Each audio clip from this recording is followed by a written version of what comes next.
Rwanda, la vérité sur l'opération Turquoise. C'est le titre de l'ouvrage que notre invité Afrique d'aujourd'hui, sur plus de 650 pages, le journaliste d'enquête et essayiste franco-camerounais Charles Onana a jeté un pavé dans la mare. C'est très simple, c'est parce que l'histoire officielle est fausse, et c'est surtout parce que pendant 25 ans, on a essayé de nous imposer une version, mais lorsque j'ai consulté les archives des Nations Unies, je me suis rendu compte qu'on nous a beaucoup menti.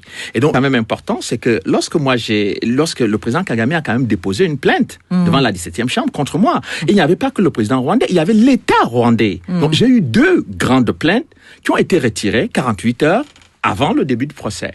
Massivement massacré, et je pense, et j'ai l'habitude de dire que, en fait, ce que les gens ne comprennent pas dans cette histoire-là, c'était que toute cette aide à Kagame, c'était pourquoi?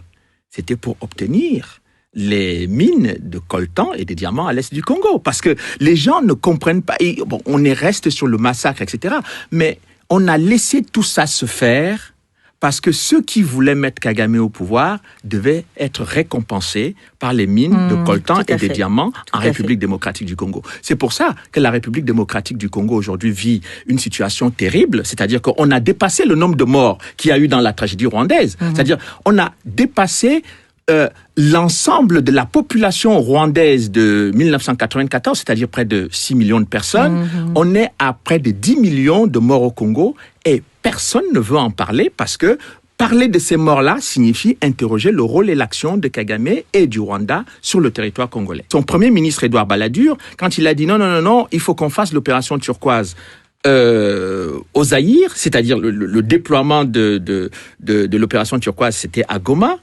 Mais le premier ministre Balladur n'a pas compris que, en fait, Goma était l'aéroport international du trafic de diamants et de coltan que ceux qui avaient placé Kagame au pouvoir allaient utiliser après pour exploiter les ressources du Zaïre. Voilà la stratégie qui a été utilisée. Et quand on ne comprend pas cette interaction entre les mines de coltan et de diamants et de tous les minerais de l'Est du Congo, on ne comprend pas ce qui se passe sur ce qu'on va appeler le génocide au Rwanda. Le politique, c'est qu'on comprenne que la prise de pouvoir de Kagame est liée au renversement de Mobutu, puisqu'en 97, c'est Kagame qui vient renverser le maréchal Mobutu avec l'aide des États-Unis et de l'Ouganda. Qui, soit dit en passant, beaucoup de Congolais ont toujours soutenu cette thèse et ne sont pas du tout entendus jusqu'à présent. Mais aujourd'hui, ils ont des éléments de preuve. C'est-à-dire que...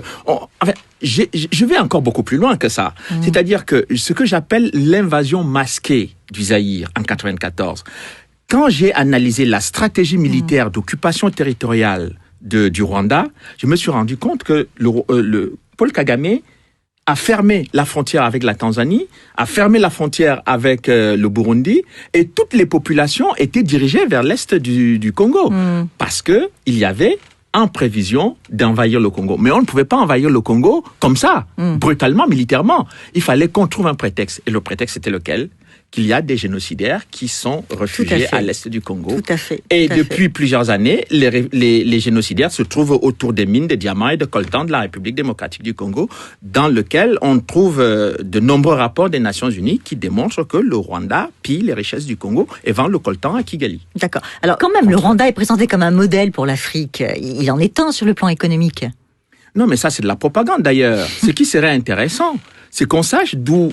Écoutez, quand on me parle du Ghana, on me dit que le Ghana est un pays qui se bat, mais parce que le Ghana travaille qu'avec ses ressources. Le Ghana ne va pas piller les ressources de son voisin. Bon, alors, le Rwanda, il faut qu'on nous dise d'où viennent les ressources du Rwanda pour faire ce qu'ils sont en train de faire au Rwanda.